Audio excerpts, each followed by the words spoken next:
kita mulai saja. Assalamualaikum warahmatullahi wabarakatuh. Waalaikumsalam warahmatullahi wabarakatuh. Perkenalkan, nama saya Triwahyu Nugroho. Saya merupakan calon guru penggerak angkatan 7 dari SD Negeri 1 Ledok Dawan, Kecamatan Bir, Kabupaten Grobogan. Pada kesempatan kali ini, saya bersama Bapak Ibu semuanya, di sini saya ingin memaparkan materi tentang budaya positif. Nah, untuk itu pada waktu ini saya izin share dulu nggih, share screen dulu nggih, Bapak Ibu. Nggih.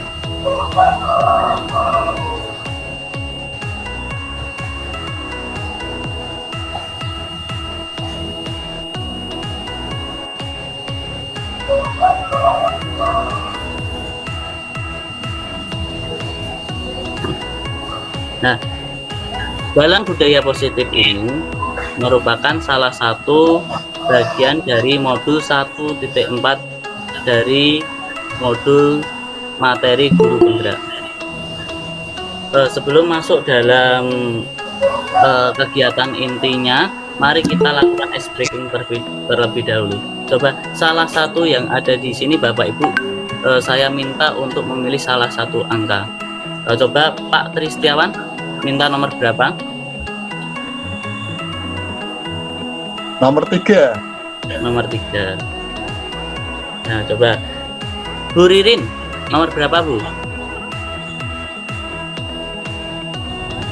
Nomor 5. Nomor 5. Coba, masih belum sama. Coba yang lainnya, siapa yang mau mencoba? Ya, Pak. Nomor berapa, Mas? Nomor 7, Pak. Oh, nomor 7. Terus sama satu yang lagi nomor berapa? 8. Oh, 8. Oke, 8. Oh, masih belum sama lagi. Ternyata masih belum sama. Yang lainnya mungkin ingin mencoba nomor berapa? Sampai permainan ini selesai. 6. Oh, nomor 6. Oke, nomor 6. Sama nomor berapa tadi? Ada yang sudah sama tadi, ada yang keluar. Masih ingat? Ada. Berapa? Oh iya, betul 3. sekali. Nomor 3. Terus lanjut lagi. Nomor berapa? 4. Oh, 4. Oke, 4. Sama dengan nomor 7. oh 7. Oke. Yang lainnya lanjut lagi. Nomor berapa? Nah, 2. Oh, 2. Oke, 2. Nomor berapa? nah, Nomor 5. Oke, 5.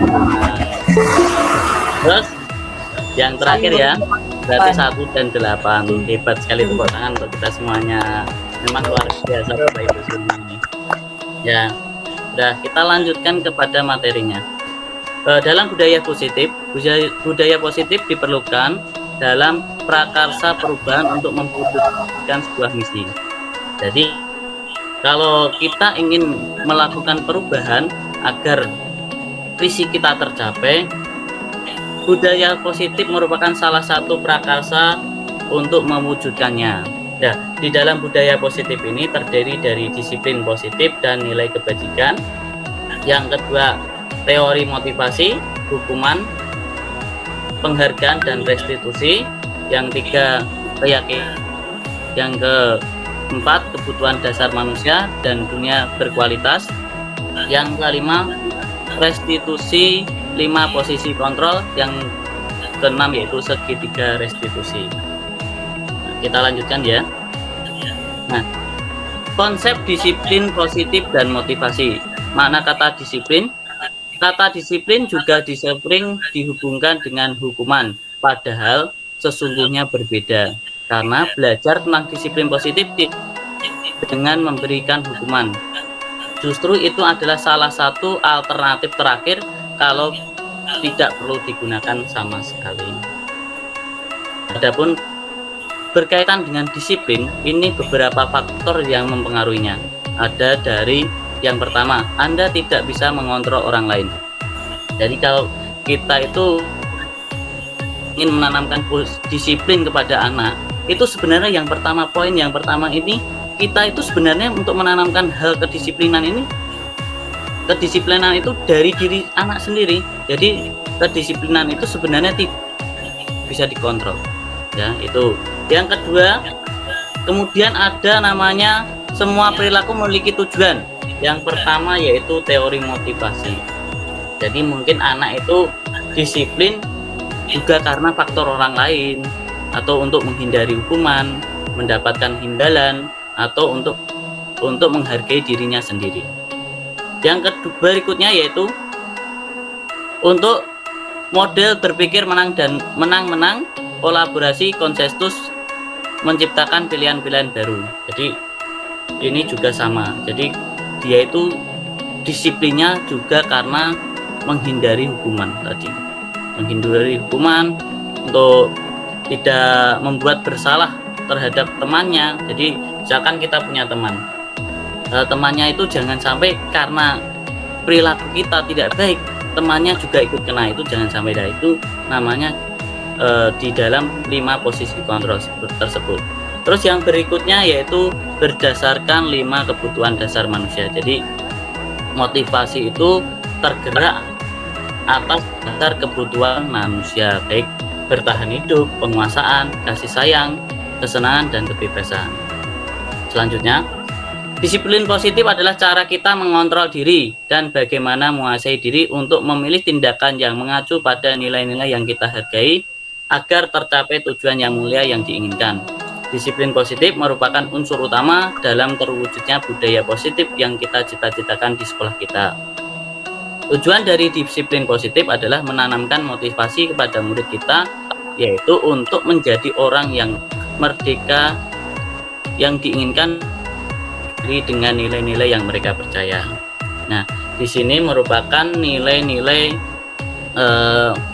kebajikan universal yang harus ada dalam diri manusia, yaitu seperti peduli, terus ada rajin, integritas, rasa hormat, dan lain sebagainya. Nah, sampai di sini Bapak Ibu mungkin ada pertanyaan, bagaimana anak itu harus disiplin, tapi disiplinnya jangan sampai karena hanya mendapatkan penghukuman, tapi disiplin dari dirinya sendiri. Mungkin ada pertanyaan, Bu Ririn? Iya, saya mau bertanya. Okay. Tadi kan dijabarkan tentang disiplin positif ya. Ya. Menurut Anda, seberapa penting sih disiplin positif itu? Ya, baik.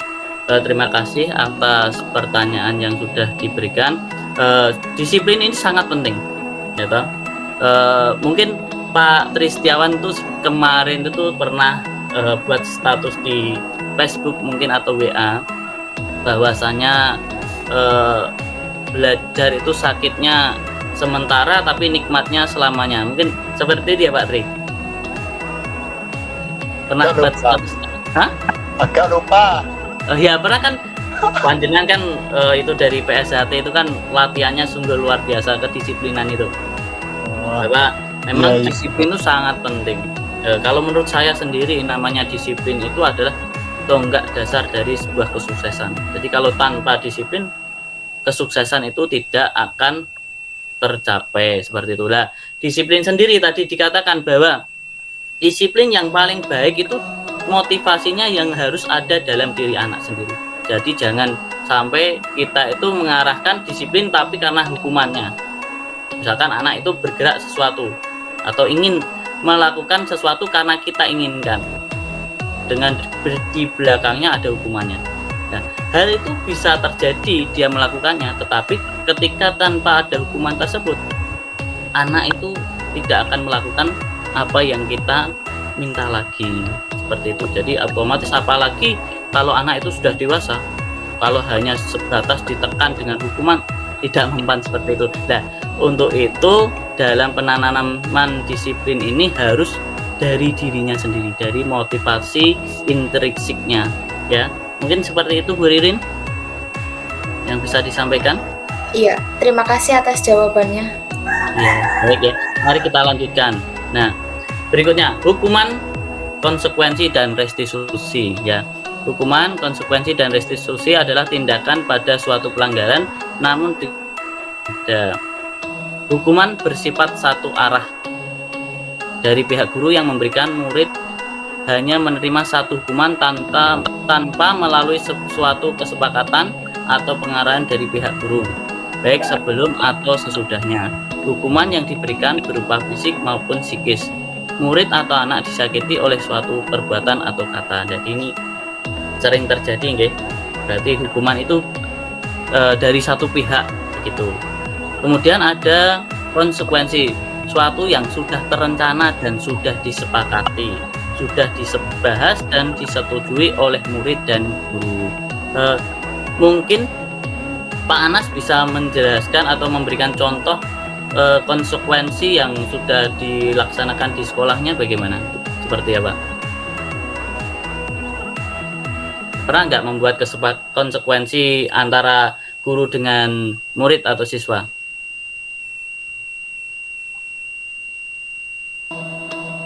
Tidak ada. Untuk yang lainnya bagaimana? Ada yang sudah pernah menjalankan seperti ini? Oh, Pak Tri mungkin? saya sudah. Ya, contohnya apa, Pak? Saat kita membuat kesepakatan kelas, biasanya itu berhubungan dengan aturan-aturan yang ada di dalam kelas. Nanti seandainya ada siswa yang mungkin seandainya dia tidak mengerjakan tugas beberapa kali, maka kita buat kesepakatan kelas yang disepakati oleh guru dan semua siswa. Oh, begitu ya, baik Untuk ya. Contohnya detailnya? Tujuannya itu agar untuk mendisiplinkan siswa, tetapi dengan cara tidak ada paksaan, tapi hasil dari kesepakatan kita bersama gitu. Baik ya, sama. Itu mayoritas sudah sama semua ya, Bapak Ibu setuju Bapak. Cenderung kalau kita di sekolah juga ada namanya antara kesepakatan guru dan siswa seperti itu. Udah.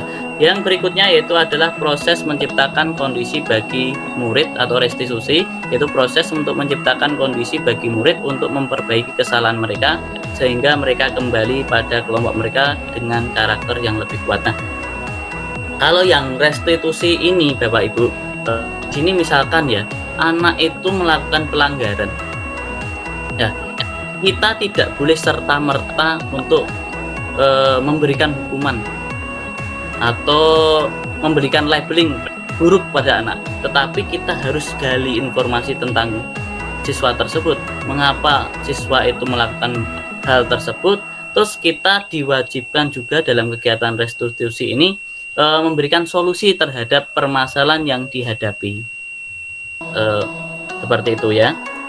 Yang berikutnya, di sini ada beberapa perbedaan antara hukuman dan konsekuensi. Coba nomor 1, mencatat 100 kali dalam buku kalimat saya tidak akan terlambat lagi karena terlambat sekolah. Nah, ini termasuk hukuman atau konsekuensi kira-kira Bapak Ibu? Kalau ada kalimat seperti ini, mencatat 100 kali dalam buku kalimat saya tidak akan terlambat lagi karena terlambat ke sekolah, kira-kira masuk kategori hukuman atau konsekuensi? Bagaimana? Bu Dwi mungkin?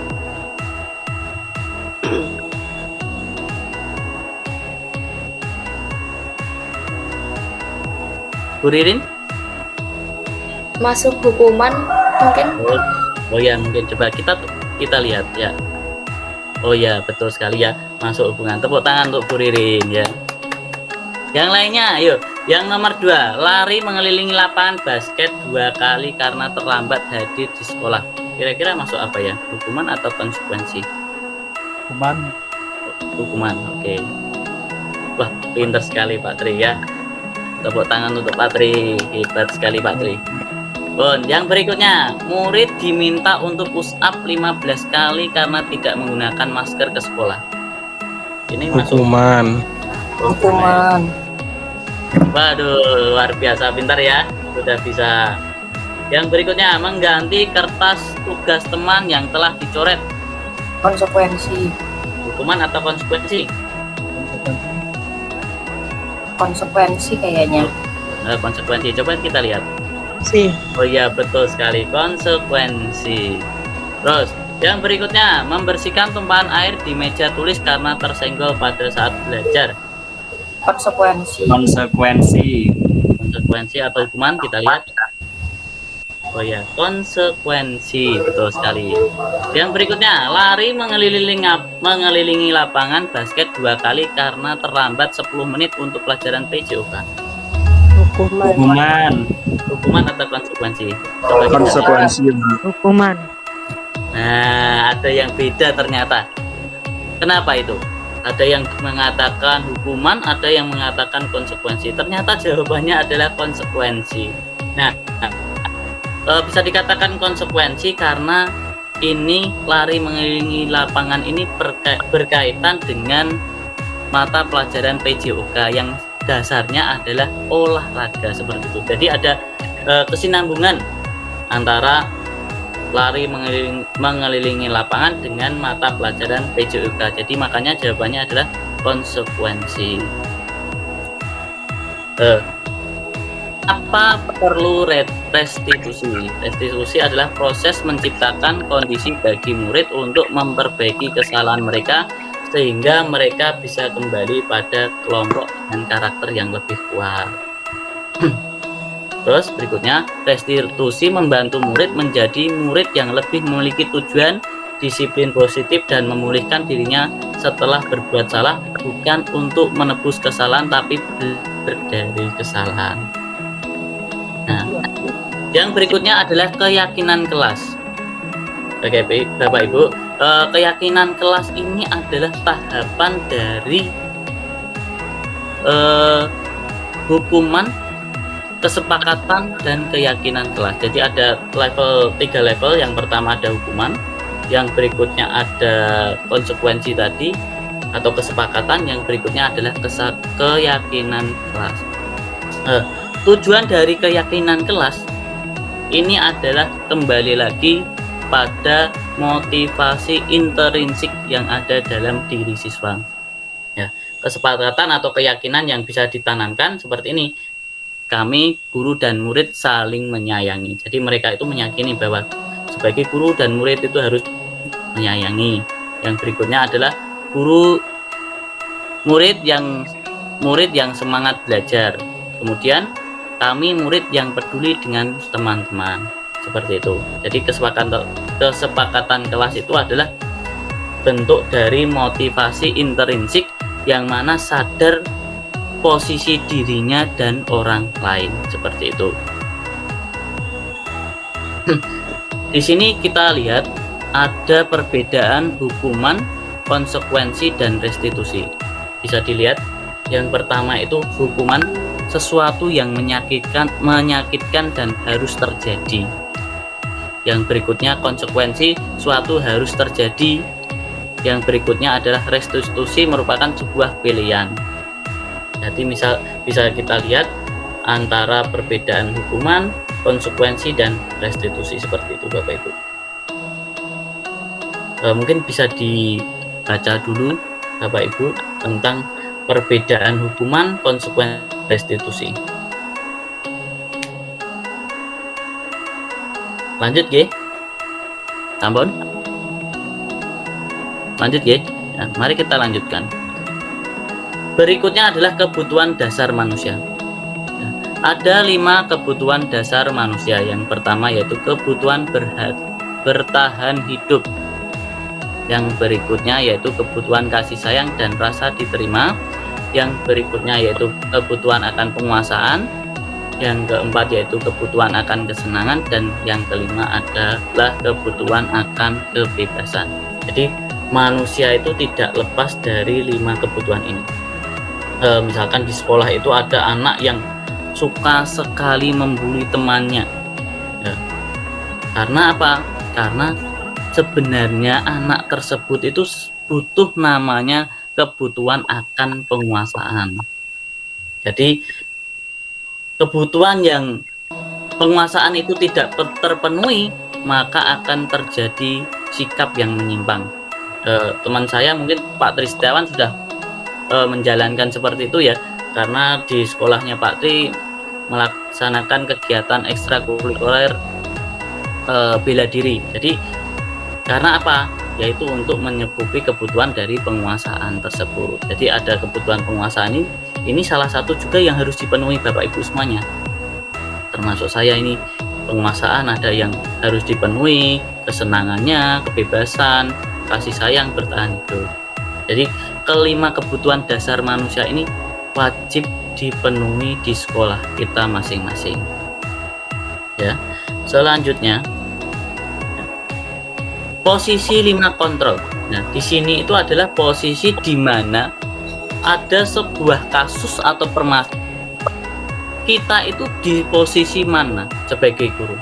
Apakah sebagai penghukum, pembuat rasa bersalah, sebagai teman, sebagai pemantau, atau sebagai manajer?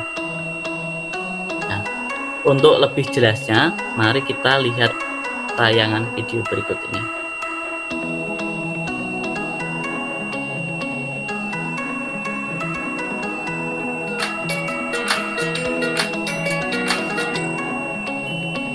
Salam bahagia Ibu dan Bapak guru hebat.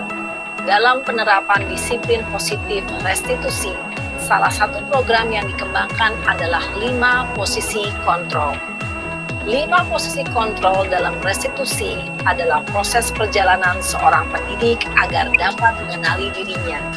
Pada video kali ini, kita akan membahas tentang 5 posisi kontrol yang dikembangkan oleh Diane Gossen dan contoh penerapannya.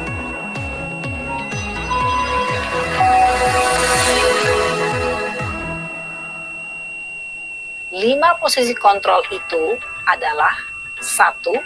Posisi penghukum. 2. Posisi pembuat merasa bersalah. 3. Posisi teman. 4. Posisi pemantau atau monitor.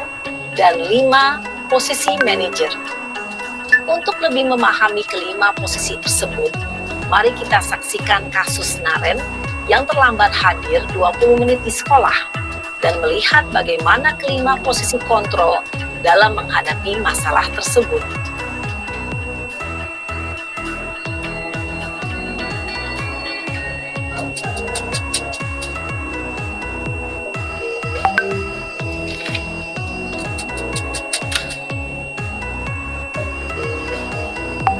Naren!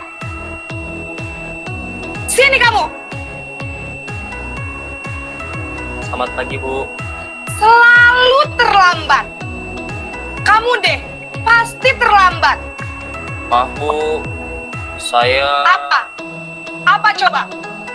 Alasan kamu apa lagi? Kapan sih kamu tidak terlambat? Malas sekali ya kamu jadi anak. Saya... Dasar pemalas.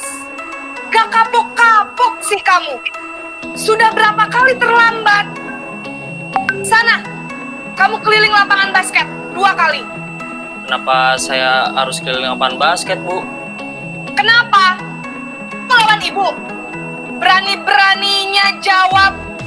Sudah terlambat, masih berani jawab pula. Sekarang, keliling lapangan basket 5 kali sekalian. Biar kapok. Cepat. Pergi sana ke lapangan basket. Posisi penghukum biasanya berbicara dengan nada tinggi, menghardik, menunjuk-nunjuk, menyakiti, dan menyindir. Hukuman bisa berupa fisik maupun psikis. Ibu dan Bapak guru hebat, dampak yang terjadi pada murid ketika guru berada pada posisi penghukum adalah murid cenderung akan menyimpan dendam.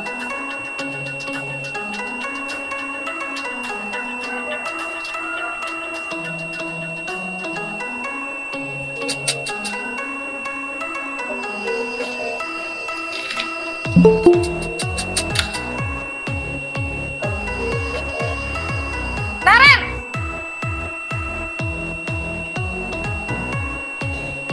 Selamat pagi, Bu.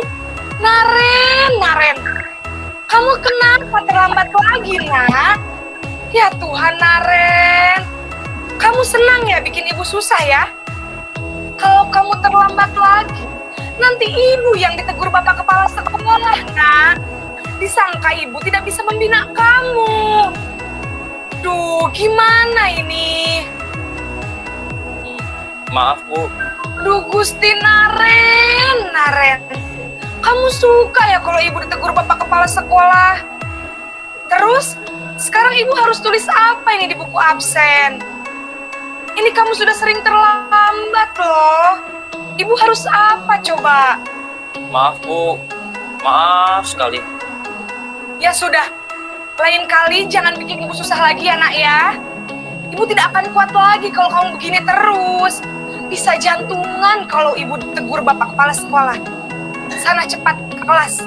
Maaf ya, Bu. Maaf sekali. Posisi pembuat rasa bersalah berbicara dengan nada tenang, cenderung lembut. Namun kata-kata yang diutarakan membuat murid merasa menjadi orang yang gagal. Memandang buruk dirinya sendiri, merasa tidak berharga, dan tidak sanggup membahagiakan orang lain. Ketika guru mengambil posisi pembuat rasa bersalah, murid akan menganggap dirinya yang bersalah dan ia akan menyimpan emosi negatif tersebut di dalam dirinya.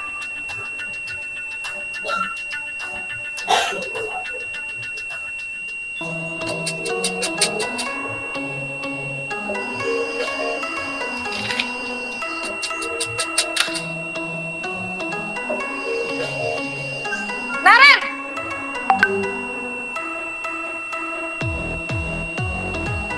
Selamat pagi, Bu. Wah, sudah jam berapa ini nak? Terlambat lagi ya sayang. Iya, Bu. Habis ibu saya lupa bangunkan saya, Bu. Kamu malah menyalahkan ibu kamu. Kamu bukannya anak yang larinya paling kenceng. Kok terlambat sih? Iya, Bu. Saya memang terlambat bangun tadi. Jadi, biarpun saya lari kencang, tetap gak kekejar, Bu. Ya sudah sana. Nanti lain kali larinya lebih kenceng lagi ya. Biar gak terlambat lagi. Bikin seneng ibu. Demi ibu. Bisa kan? Bisa lah, Bu. Ya sudah, kelas. Ibu beresin urusan absen kamu. Kamu ini ada-ada saja. Dalam posisi teman, guru berbicara dengan nada suara ramah, akrab, cenderung bersenda gurau untuk menjaga suasana tetap santai. Murid akan merasa senang, aman, dan akrab dengan guru. Identitas yang tercipta adalah identitas sukses atau berhasil. Namun, ingat, karena ini masih dorongan eksternal, maka ada faktor ketergantungan dari murid kepada orang tertentu. Di sini guru absennya, sehingga di lain waktu murid bisa berperilaku baik, namun hanya kepada orang-orang tertentu saja.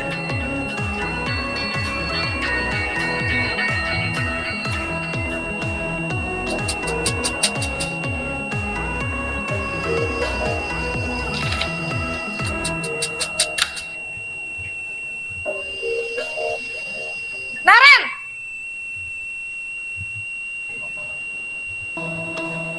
Selamat pagi, Bu. Naren, apa peraturan sekolah kita tentang jam berapa kita harus masuk sekolah, nak? Kita harus di sekolah jam 7, Bu. Iya, betul. Sekarang sudah jam 7.20.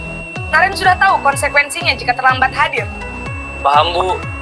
Saya harus tinggal kelas pas jam istirahat selama 20 menit. Ya, benar. Konsekuensinya demikian. Jadi nanti jam 9.30, pas istirahat, kamu harus tinggal di kelas, kerjakan tugas tambahan untuk ketertinggalan kamu, ya? Baik, Bu.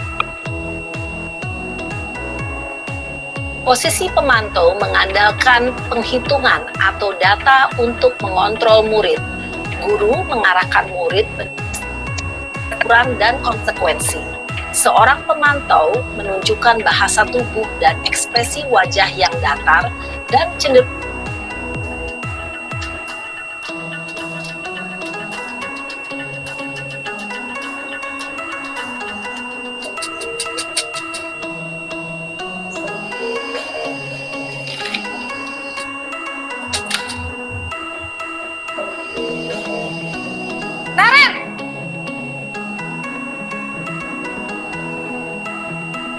Selamat pagi, Bu. Selamat pagi, Naren.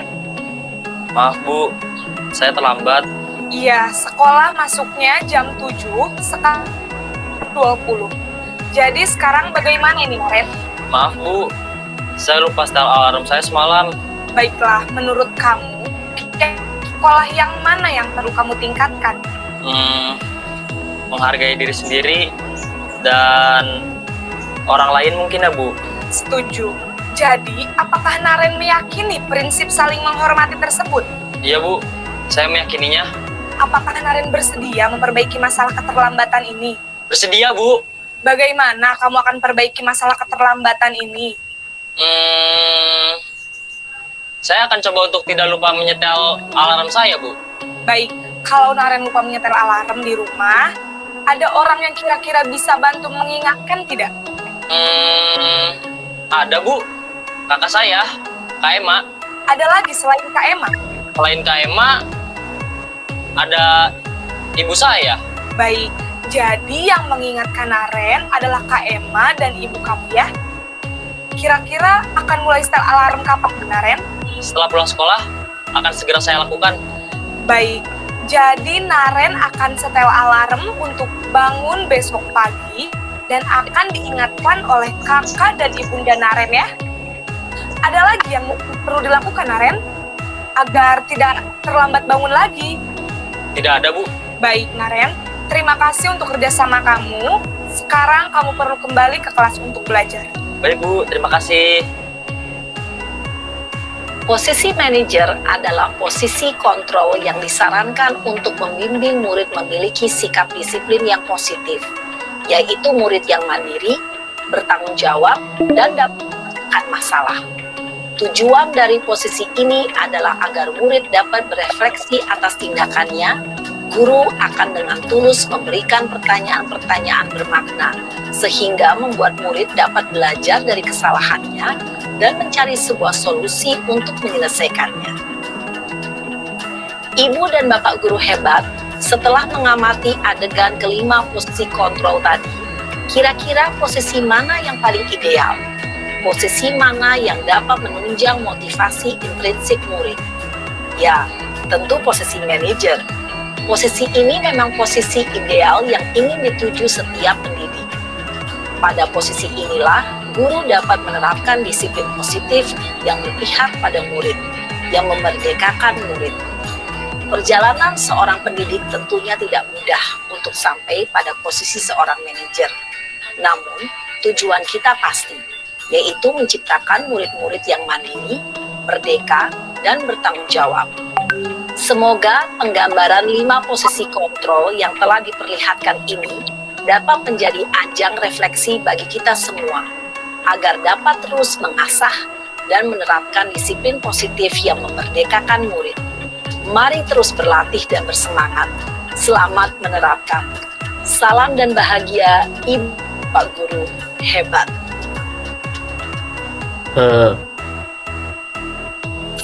Saya stop share screen dulu ya Bapak Ibu. Dari tadi tentang posisi 5 kontrol tadi, kira-kira yang sering diterapkan di sekolah yang mana ya Bapak Ibu semuanya?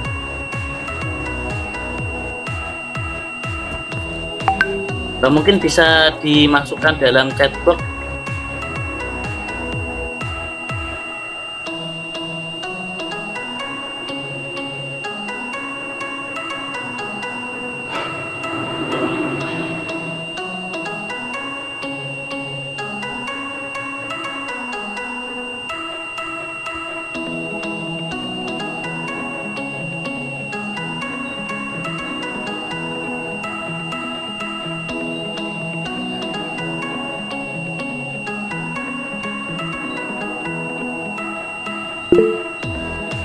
Jadi kan ada namanya penghukum, membuat rasa bersalah, kemudian sebagai teman, sebagai pemantau, dan sebagai seorang manajer.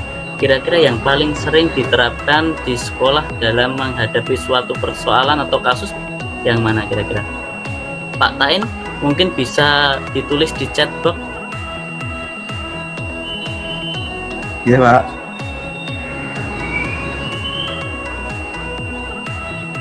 atau Bapak Ibu yang lainnya, mohon untuk yang sudah punya pilihan di pikirannya bisa dimasukkan di dalam chat box.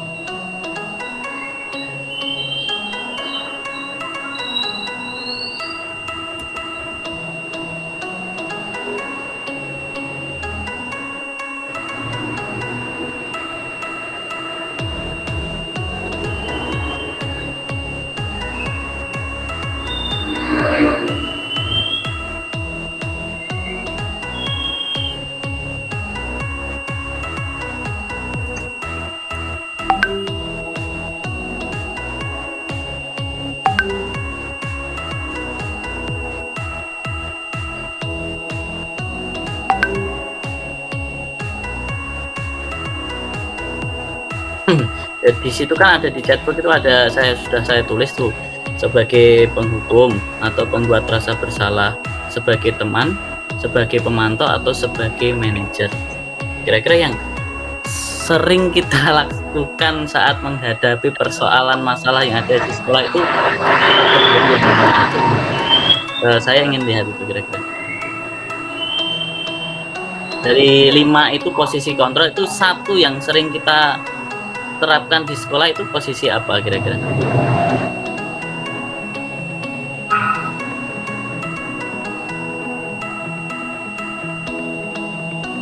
Oke, dari Pak Tain, biasanya yang sering dilakukan di sekolah yaitu posisi sebagai penghukum karena mungkin belum tahu tentang adanya posisi kontrol yang lainnya. Yang lainnya mungkin Pak Tristiawan mungkin? Ini pembuat rasa bersalah,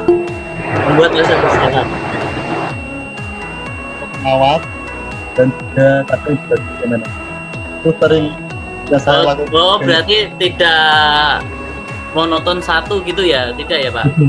Oh, tidak. Berarti Pak Gifni juga mengatakan pembuat bersalah masih sering ya? Tidak apa-apa, itu tidak apa-apa. Tapi dari apa yang materi yang sudah disampaikan itu ternyata dalam menghadapi suatu persoalan ada 5 posisi kontrol ternyata. Ada sebagai penghukum, pembuat rasa bersalah, ada sebagai teman, ada sebagai pemantau, dan seorang manajer. Nah, dari yang kelima itu ternyata yang paling baik adalah sebagai manajer. Begitu ya Bapak Ibu? Apakah setuju bahwa posisi sebagai manajer itu salah satu posisi kontrol yang terbaik untuk menghadapi persoalan atau masalah yang ada di sekolah? Setuju ya Bapak Ibu? Setuju. Oke. Saya lanjutkan kembali nggih. Siap. Oke. Iya, Pak.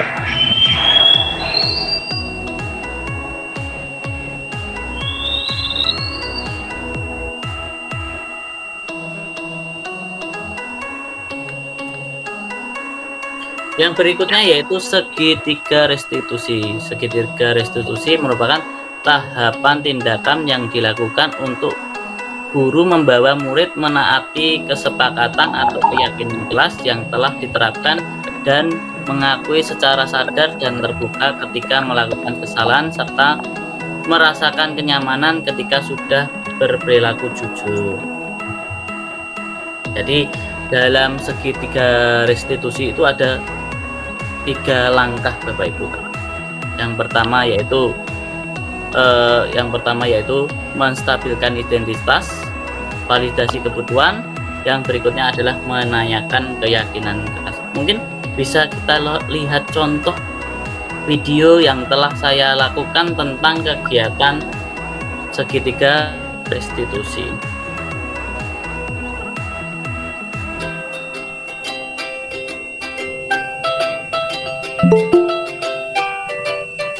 Almira murid kelas 4. Almira senang sekali menggambar.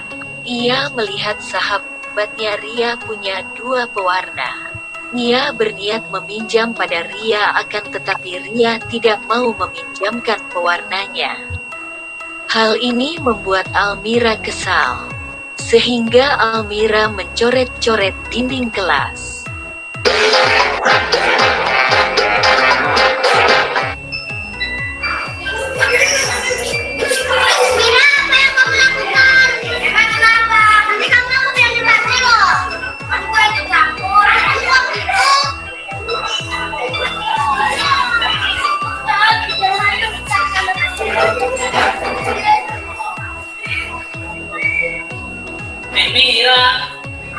Coba kesini lepas indikator dulu ya.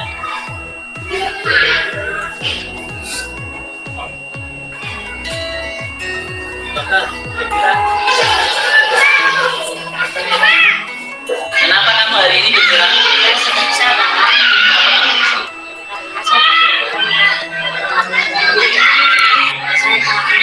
terus apa yang kamu lakukan?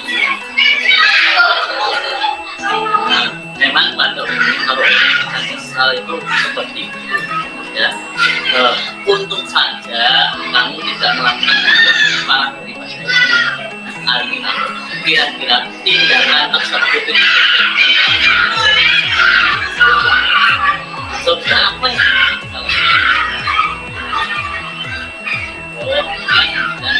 ya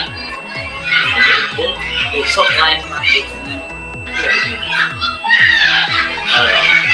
di sini karena tampak terlihat kan kok kita sekali kan ini aku kemana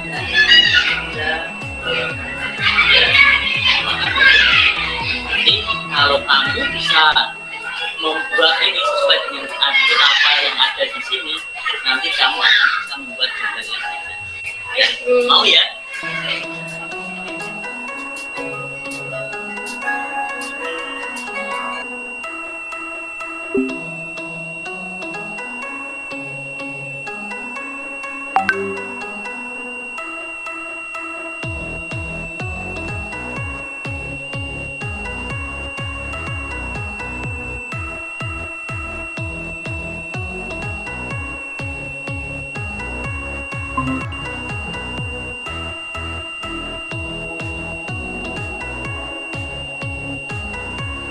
Nah, Bapak Ibu, dalam segitiga restitusi yang selanjutnya yaitu segitiga restitusi, yaitu tahapan tindakan yang dilakukan untuk guru membawa murid menaati kesepakatan atau keyakinan kelas yang telah diterapkan dan mengakui secara sadar dan terbuka ketika melakukan kesalahan serta merasakan kenyamanan ketika sudah berperilaku jujur. Nah, adapun tahapan segitiga restitusi yaitu yang pertama menstabilkan identitas, yang berikutnya validasi kebutuhan, dan yang terakhir yaitu menanyakan keyakinan kelas. Mungkin kita bisa lihat contoh video kegiatan segitiga restitusi yang sudah pernah saya terapkan seperti ini, Bapak Ibu.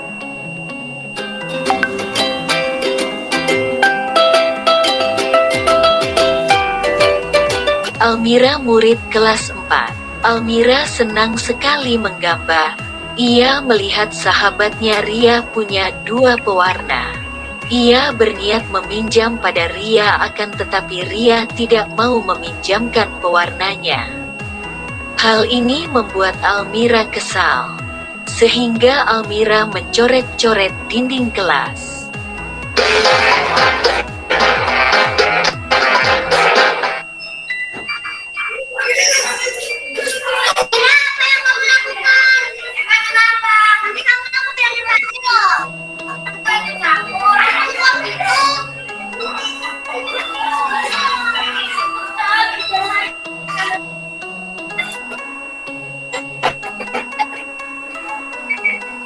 Ini kira coba kesini tidak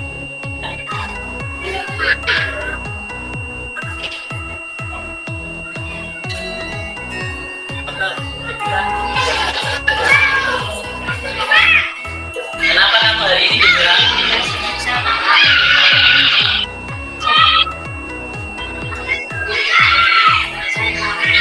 terus apa yang kamu lakukan? Nah, memang pada umumnya kalau kesal itu seperti itu ya. Untung saja kamu tidak melakukan parah daripada itu. Artinya kira-kira tindakan tersebut itu sudah apa yang kamu ya besok lain lagi di sini karena tampak terlihat kan kok kita sekali kan aku kemana ada jadi kalau kamu bisa membuat ini sesuai dengan apa yang ada di sini, nanti kamu akan bisa membuat dengan ini. Ya, mau ya?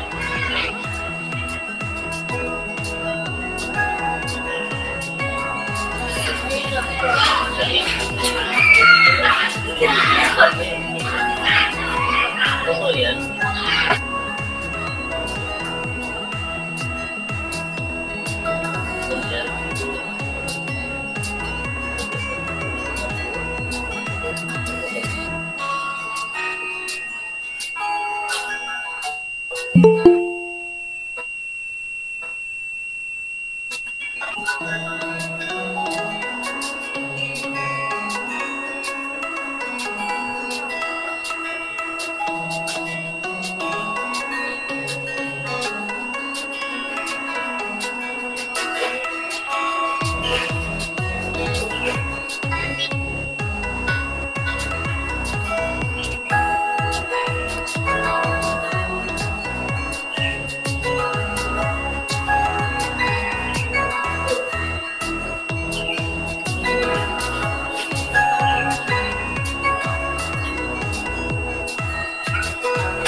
Dalam kesempatan kali ini saya ingin menanggapi yang dilakukan oleh Pak Dwi dalam video tersebut. Padahal saya salah tetapi tidak dihalangi oleh Pak Dwi, tetapi diberikan solusi yang membuat hati saya senang. Terima kasih. Assalamualaikum warahmatullahi wabarakatuh. Perkenalkan, nama saya Intan Gasolta.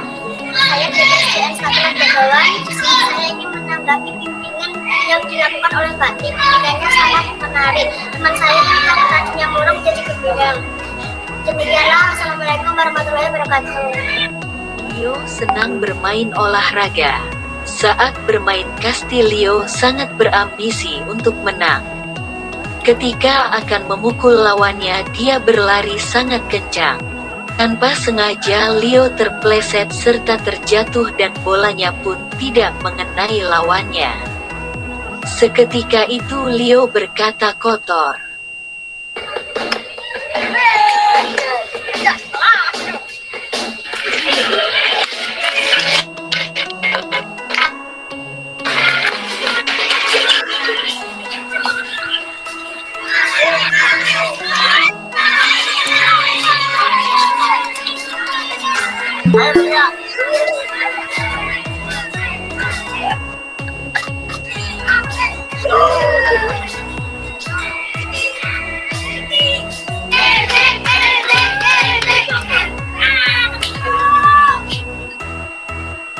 Siapa yang bergerak kotor tadi? Oh ya, coba masuk sini ke kantor dulu ya.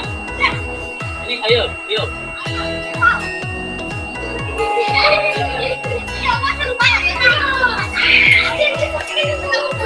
Nanti apa yang kamu lakukan? Kira-kira apa kamu berkata ini? Berarti kalau kamu sekali serius, setiap orang pasti suka, ya, tetapi harus menggunakan cara yang kira-kira kalau kamu sakit ceritakan ada hewan yang nanti sebenarnya apa? Mancing itu nanti gimana liurnya ya? Kira-kira kalau manusia bisa nanti tidak? Gimana ya liur kemarin? Dengan berkata lidah ini berkata kok. Nah itu ada Pak kasih saran kepada kamu akan dapat menangkan pertandingan. Kalau kamu bermain jangan ya, gunakan ambisi. Jadi kalau kamu tidak menggunakan ambisi itu akan baik untuk diri sendiri, nanti kan kamu jatuh dong. Baik untuk diri sendiri maupun orang. Ya, terlebih lagi nanti kamu bisa sama-sama itu saja yang bisa disampaikan ya. Coba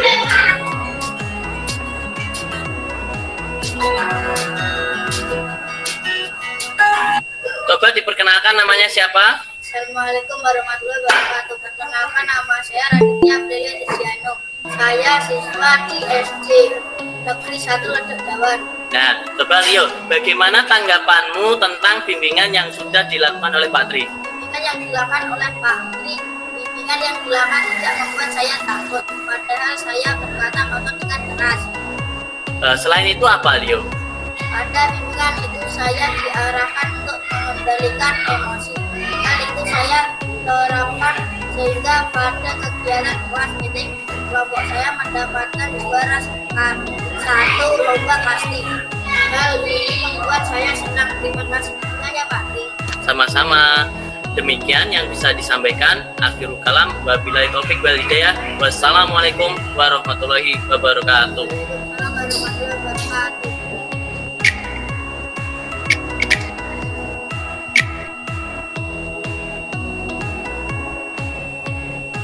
Nah, itu Bapak Ibu tentang kegiatan segitiga restitusi yang sudah dilakukan. Ada yang ingin ditanyakan? Pernah melakukan hal tersebut di sekolah, Bapak Ibu? Semuanya dalam menangani kasus permasalahan yang ada di sekolah. Bahwasanya kita tidak boleh serta-merta untuk istilahnya menjustifikasi siswa. Jadi tidak boleh memberikan label siswa anak ini anak yang tidak baik atau anak ini anak yang buruk, itu nggak boleh. Tetapi kita harus meyakini bahwasanya setiap masalah itu pasti ada solusinya. Jadi setiap masalah itu pasti ada solusinya. Kemudian seseorang atau anak berdasarkan latar belakang yang dialaminya. Maka dari itu kita harus gali dulu, anak itu melakukan hal tersebut tuh latar belakangnya apa.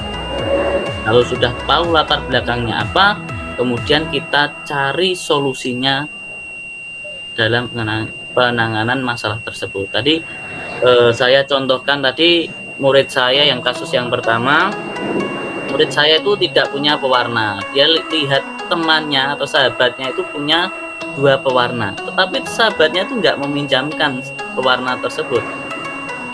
Nah, kemudian setelah melakukan bimbingan dengan saya nasihati, dan di situ saya itu delalah, bahasa Jawanya itu delalah, kebetulan punya solusinya. Jadi teman saya yang waktu PPG, mungkin di sini ada juga yang PPG, itu ternyata punya salah satu pola gambar dari sebuah soal matematika. Jadi ada soal matematika yang tadi itu banyak sekali ya tuh.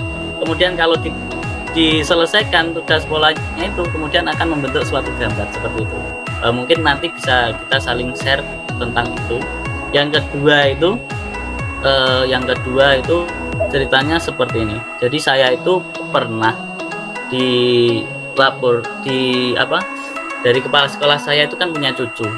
Kepala sekolah saya itu melaporkan pada saya bahwa cucunya itu dalam bermain game itu sering berkata kotor seperti itu. Nah, kata kotornya sama seperti tadi. Dan di situ itu saya itu tanya jawab dengan siswa saya. Nah, kira-kira kalau hewan anjing itu kan najis ya, di mananya najisnya? Oh, di liurnya ternyata. Nah, kalau manusia itu ternyata murid saya tuh ada yang bisa menjawab. Oh, kalau manusia itu bisa Pak, dengan lidah ini berkata kotor. Dia itu tahu dari mana, dari tempat ngajinya atau gimana itu, ternyata dia bisa menjawab bahwasanya kalau kita itu berkata kotor, yang najis adalah lidah kita. Dan dari lidah tersebut, kalau kita sering berkata kotor ini, banyak mungkin ya atau doa kita banyak yang tidak terkabul. Salah satunya seperti tadi. Dari itu saya buat keyakinan di sekolah saya, di kelas saya, bahwasanya kalau kita berkata kotor itu dampaknya seperti ini. Dan mereka itu menyadari, punya motivasi intrinsik bahwasanya berkata kotor itu hal yang tidak bagus dan tidak boleh. Saru, kalau bahasa Jawanya kan saru. Mas Tri mungkin di bahasa buku Bapak itu namanya saru apa Mas? Kalau kereta bosonya saru apa Mas? Saru apa? Saru. Salah tur keliru kayaknya seperti itu. Bapak itu kan ada saru itu salah tur keliru, bener ya? Ya ada itu loh. Mungkin. Ya mungkin. Kalau bocah ya saling tanya jawab. Bocah itu apa bocah? Kalau bocah itu bocah. Mangane koyok kebu gawiane ora ke cacah. Lah dari saru itu tadi makanya dibentuk suatu keyakinan kelas bahwa berkata kotor itu hal yang tidak baik untuk dirinya maupun untuk orang lain. Nah, ternyatanya murid saya yang kemarin itu yang sebenarnya jatuh itu sebenarnya jatuh beneran. Sebenarnya jatuh asli sampai dia itu berdarah karena saking ambisinya bermain. Akhirnya dari situ dibuat suatu contoh kasus ya, bahwasanya memang kalau kita itu ambisi berkata kotor itu hal yang nggak bagus sebenarnya. Dan kenyataannya Bapak Ibu semuanya, mereka pas waktu kelas meeting, bener-bener kelas meeting dia itu kelompoknya menang betul.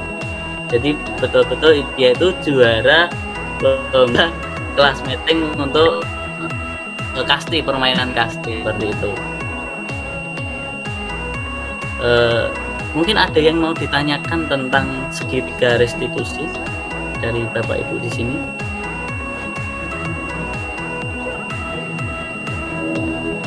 Pak Tain mungkin? Tidak ada? Atau ada? Coba Pak.